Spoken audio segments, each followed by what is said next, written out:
Nesta aula você verá função, noção, domínio, contradomínio, imagem, gráficos e tipos. Olá pessoal, nesse videozinho hoje nós vamos falar sobre um conteúdo da matemática que é extremamente importante, que é o conteúdo de função. Nós vamos ver a parte introdutória a este assunto, né? A caracterização, a identificação, a ideia de função, certo? Bom, vamos lá então. O que é uma função? Uma função, ela trata da relação entre grandezas, certo? Essa relação entre as grandezas, ela é dada por grandezas que trabalham com variáveis dependente e independente. Como assim? Por exemplo, se nós temos uma corrida de Uber, o valor que é pago numa corrida de Uber, ele depende da distância que está sendo percorrida, certo? Então, se o valor pago depende, o valor pago é a minha variável dependente. E a distância que é percorrida é a minha variável independente, certo? Numa outra situação, nós temos, por exemplo, a área de um quadrado e a medida do seu lado. A área do quadrado, ela depende da medida do lado. Então, se a área é a minha variável dependente e a medida do lado deste quadrado é a minha variável independente. Então, são ideias deste tipo onde nós podemos relacionar as grandezas e trabalhar com função. A gente traduz essas situações em situações numéricas, né? Por exemplo, o valor pago, a distância percorrida são números. E esses valores a gente usa dentro de uma função. Para representar isso matematicamente, a definição de uma função ela pode ser dada como a função de A em B. Por exemplo, o A aqui é o meu conjunto domínio da função e o B é o meu conjunto do contradomínio, é onde fica a imagem da minha função. O conjunto do domínio é onde ficam as variáveis independentes, certo? E o contradomínio, a minha imagem, é onde vai ficar a minha variável dependente, certo? Cada elemento do meu domínio corresponde a apenas um elemento do contradomínio. Quer dizer, cada variável independente corresponde a apenas uma variável dependente dentro da minha imagem. Bom, a gente pode representar as funções por meio de diagramas. Por exemplo, dada a função expressa pela lei. Aqui a gente já tem uma função que está representada por uma lei de formação que a gente diz, né? F de x, que é igual a 2x mais 1. Aqui eu já tenho uma função dada na linguagem matemática. Agora presta atenção, com F de R em R. O que significa isso? Lembra que eu falei que o primeiro conjuntinho é o domínio e o segundo é o contradomínio ou a imagem. Então, quer dizer que para o domínio, os valores da minha variável independente, eu posso ter qualquer número real. E para o contradomínio, a mesma coisa.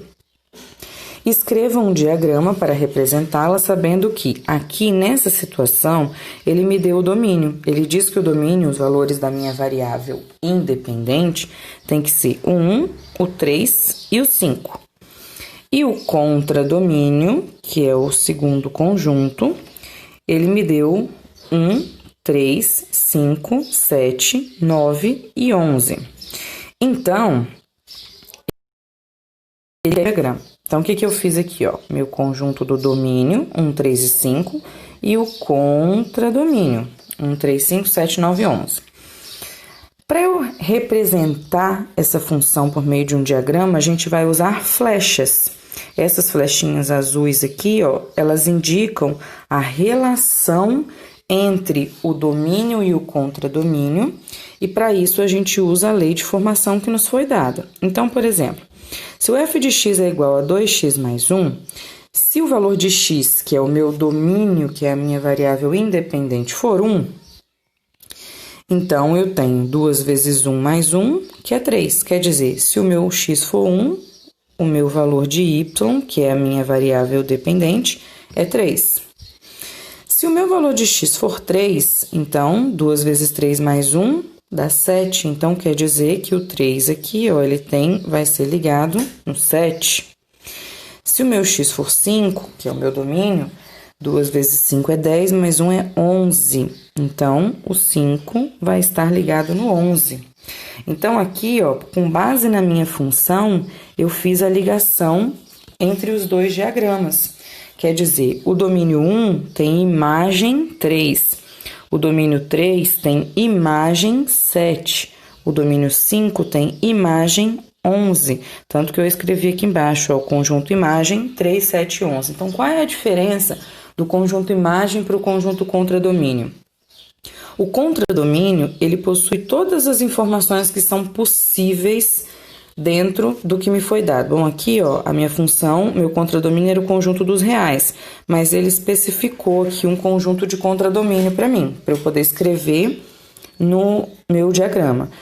Quando eu fiz a relação com a minha função, eu percebi que ligando os conjuntos do domínio 1, 3 e 5, esses elementos eram ligados no 3, no 7 e no 11.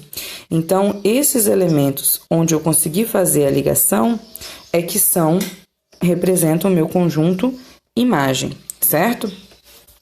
Agora, para definição de função, isso aqui, ó, é fundamental. Cada elemento do domínio se relaciona com apenas um elemento do contradomínio. Por exemplo, o 1 aqui, ó, neste caso, né, com essa função, ele só tem relação com o 3. Não tem como eu substituir o 1 nessa função e achar um outro número que não seja 3 nesta função, certo? Não pode haver um elemento do domínio que não se relacione com nenhum elemento do contradomínio. Quer dizer, todos esses elementos aqui, se eu substituir eles na minha função, eu tenho que encontrar um correspondente aqui dentro. Eu não posso ter um elemento aqui no meu domínio que sobre sem ter ligação com o contradomínio. Isso não pode. Se isso acontecer, então eu não tenho uma função, certo? Esses dois itens aqui, ó, é o que define uma relação ser uma função. E se ela não for uma função, ela é simplesmente uma relação. Bom, aqui eu coloquei alguns exemplos genéricos para a gente ver o que eu acabei de falar. Por exemplo, esse primeiro aqui, ó, todos os meus elementos do domínio, eu coloquei pontinhos, pessoal, que quer dizer que podem ser quaisquer números de qualquer função. Então, ó, aqui todos os meus elementos do domínio têm ligação no contradomínio. Ah, tá sobrando um elemento aqui no contradomínio. Não tem problema sobrar no contradomínio. O que não pode é sobrar aqui, ó, no domínio. Então, isso aqui é uma função. Aqui, ó, cada elemento também tá ligado aqui a elementos diferentes. É função. Cada elemento aqui, ó, tem uma relação aqui do lado de cá. É função. Agora, isso aqui não é uma função. Por que que não é uma função? Vamos ver. Ó, no meu conjunto do domínio, este elemento tem dois correspondentes diferentes. Isso não pode acontecer. Cada elemento só pode ter um correspondente, não dois. Por que que esse daqui não é função? Porque eu tenho um elemento no meu domínio aqui, ó, que não tem ligação no contradomínio. Ele não tem ligação. Então, se ele não tem, isso não é uma função. Esse aqui, por que que não é uma função? Porque deste elemento está saindo correspondente para todos os do contradomínio. Isso não pode, tá?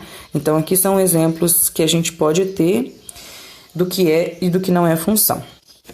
Bom, o domínio de uma função, que são os valores ali que a gente usou a variável x, da minha variável independente, ele determina quais são os valores possíveis para essa variável independente.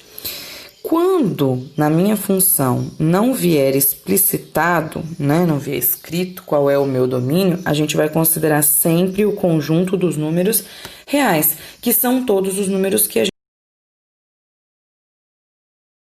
conhece. nem todo número real é possível para qualquer função. Como assim, professora? Olha bem, se eu tiver a minha função aqui, ó, f de x, que é igual a 3x menos 5 sobre x menos 4. Aqui, eu não posso considerar todos os números reais para o meu domínio. Por quê? Porque eu tenho um denominador, tenho uma fração. E nós sabemos que a gente não pode ter denominador zero, porque não existe divisão por zero na matemática, certo? Então, o que eu tenho que considerar? Que essa partezinha, a partezinha do numerador não tem restrição nenhuma. Agora, no denominador tem. Então, o que eu faço? Ó, 2x menos 4 tem que ser diferente de zero. Essa parte da minha função não pode ter o número zero. Resolvendo isso aqui, que é não é uma equação, né? A gente tem uma desigualdade. Resolvendo, eu acho que o x tem que ser diferente de 2. Porque se o x for 2, ó, 2 vezes 2 é 4 menos 4, que vai dar zero. Então, o x ele pode ser qualquer número menos o número 2. Então, quer dizer, o domínio da minha função, ele pode ser qualquer número real, desde que ele seja diferente de 2, certo? Nessa situação aqui, ó, f de x, que é igual a raiz quadrada de 4x menos 4. Numa raiz quadrada, ou qualquer raiz que tenha o índice par, não podemos ter um número negativo dentro dessa raiz. Então, quer dizer que essa partezinha da minha função aqui tem que ser um número maior ou igual a zero. Raiz de zero existe, viu, pessoal? Só não pode ser número negativo. Então, resolvendo essa inequação, eu acho que o x tem que ser um número maior ou igual a 1. Então, quer dizer, o domínio da minha função, ele é qualquer número real, desde que ele seja maior ou igual a 1. Um outro caso aqui, ó. Nessa função, além de eu ter uma fração, que aí eu tenho o denominador, lembra que no denominador não pode ter zero, eu tenho duas raízes. Então, olha bem, nessa raiz aqui do numerador, eu sei que essa raiz não pode dar um número negativo. Então, 3x menos 3 tem que ser maior ou igual a zero. Logo, x tem que ser maior ou igual a 1. Na minha segunda parte, no meu denominador, a raiz de x menos 4, essa raiz não pode ser um número negativo, certo? Porque raiz de índice par não pode ter número negativo, mas ela está no denominador, então ela também não pode ser zero. Logo, x menos 4 tem que ser maior do que zero e não maior ou igual. Lembrando por que aqui não é maior ou igual? Porque eu tenho uma raiz no denominador. Logo, eu acho que o x tem que ser maior do que 4. Bom, aqui eu tenho duas situações a serem consideradas. Então, eu coloquei isso na forma de intervalos. Ó, na primeira situação, x tem que ser maior ou igual a 1. Na segunda situação, x tem que ser maior do que 4. Bom, como as duas coisas fazem parte da mesma função, então eu vou olhar aonde, nos meus dois intervalos, eu tenho o que é comum, que é essa partezinha daqui maior do que 4. Isso é comum para os dois, certo? Então, o domínio da minha função, x pertence aos reais, mas x tem que ser maior do que 4. Por quê? Porque se eu pegar o 4, por exemplo, e substituir aqui embaixo, 4 menos 4 vai dar 0, raiz de 0 é 0. E aí eu teria um zero no denominador, certo? Então, qualquer número que seja maior do que 4 satisfaz as duas partes da minha função. Uma outra situação, ó, f de x que é igual a 3x ao quadrado menos 4x mais 2. Aqui a gente não tem nenhuma restrição. Eu não tenho denominador, então pode ser zero sem problema. Eu não tenho raiz de índice par, então também pode ser número negativo. Quer dizer, o domínio aqui é qualquer número real, certo? As restrições que a gente exemplificou aqui nos domínios, elas são chamadas de indeterminações, quer dizer, eu não consigo determinar uma fração onde o denominador é zero, não consigo determinar uma raiz de índice par de um número negativo, então são chamadas de indeterminações. Bom, gráfico de uma função. Para traçar o gráfico de uma função, a gente precisa do plano cartesiano, certo? Eixo x, eixo y, onde a gente vai colocar os meus pares ordenados, ok? O eixo y aqui, ó, é chamado de eixo das ordenadas, o eixo x é chamado de eixo das abscissas, O ponto de encontro dos dois eixos é chamado de origem. E quando eu marco um pontinho aqui no x, a correspondência de x e y, a gente tem um ponto qualquer a ser marcado no meu plano cartesiano, certo? Então, a reunião de pelo menos dois desses pontos forma o gráfico de uma função. Por exemplo, aqui ó, a gente tem um gráfico que é uma reta, eu tenho 2, 3, 4 pontos aqui. Aqui eu tenho um gráfico que é uma parábola, né? Marquei alguns pontos. Então, independente do gráfico, para que eu consiga traçá-lo, eu preciso ter pontos, que são pares ordenados, quer dizer, um valor da minha variável independente, quando eu substituo na função, eu encontro um valor para a minha variável dependente, x e y. Tendo os dois valores correspondentes, marco no plano cartesiano e tenho um ponto, uma coordenada. Se eu tiver pelo menos dois, a gente já consegue traçar um gráfico. Lembrando, em funções diferentes, as características são diferentes para serem marcadas. Bom, com os gráficos a gente consegue fazer alguns tipos de análises. Por exemplo, nesse gráfico aqui, ó, a gente tem aonde começa e aonde termina aqui. No Y, eu tenho aonde são as minhas imagens, certo? E aonde começa e aonde termina aqui no X, eu tenho o domínio, certo? Bom, neste gráfico aqui é o meu ponto máximo, né, o maior valor, e aqui eu tenho o meu ponto mínimo, o menor valor. Se nós observarmos meu gráfico, ele está vindo de baixo para cima, então eu tenho uma função crescente. Este gráfico não interceptou nem o eixo X nem o eixo Y, mas se ele encostasse no eixo X, no eixo Y, eu conseguiria determinar também essas informações. Lembrando, pessoal, que aqui, como eu falei, a função crescente, eu posso ter funções onde ela cresce em um lado, permanece constante, decresce em outro, enfim. Os gráficos são variados de acordo com as funções diferentes.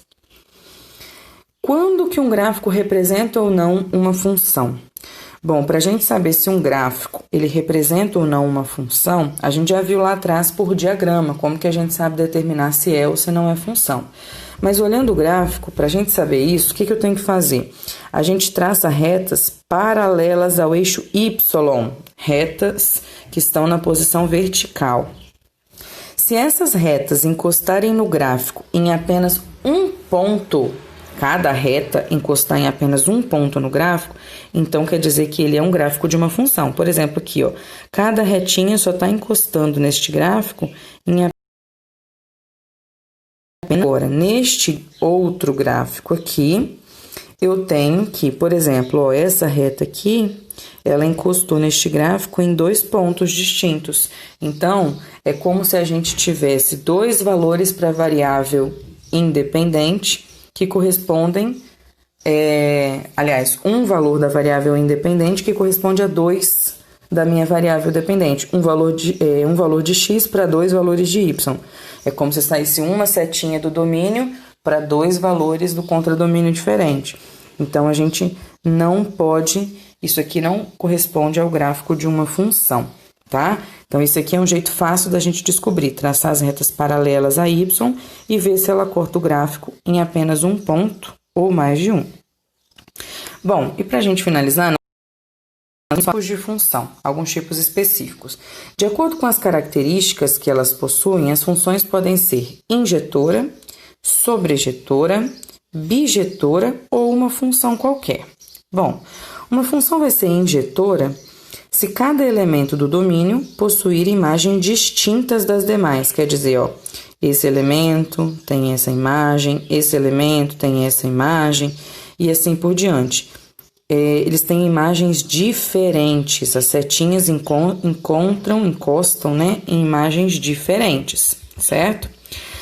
Uma função vai ser sobrejetora se o conjunto imagem é igual ao contradomínio, quer dizer, não sobra elemento. Ó, aqui não tem problema ele receber duas setinhas. O que não pode é sobrar elemento, igual aqui, tá vendo? Aqui sobrou um elemento. Aqui não pode sobrar. E uma função vai ser bijetora quando ela for injetora e sobrejetora ao mesmo tempo, simultaneamente. Quer dizer, cada elemento aqui, ó, só recebe uma setinha e não sobra nenhum elemento sem receber setinha, ok? E se ela não for nem injetora, nem sobrejetora, e aí logo, claro, ela também não pode ser bijetora, ela vai ser uma função qualquer. Por exemplo, aqui, olha bem, eu tenho um elemento recebendo mais de uma setinha, então essa função não pode ser injetora. E eu tenho um elemento sobrando sem receber setinha, então ela também não pode ser sobrejetora. Se ela não é injetora nem sobrejetora, logo ela também não pode ser bijetora. Então ela é uma função qualquer. Certo? Bom, pessoal, essa é a primeira parte de função que eu queria trabalhar com vocês. Eu espero que eu tenha ajudado, tá? Dentro daquilo que a gente falou, aquilo que normalmente dá um pouquinho mais de dúvida é aquele estudo do domínio, para a gente saber o que pode e o que não pode, nos valores de x, que é o meu domínio, tá? Fora isso, espero ter ajudado, bom trabalho e até uma próxima aula.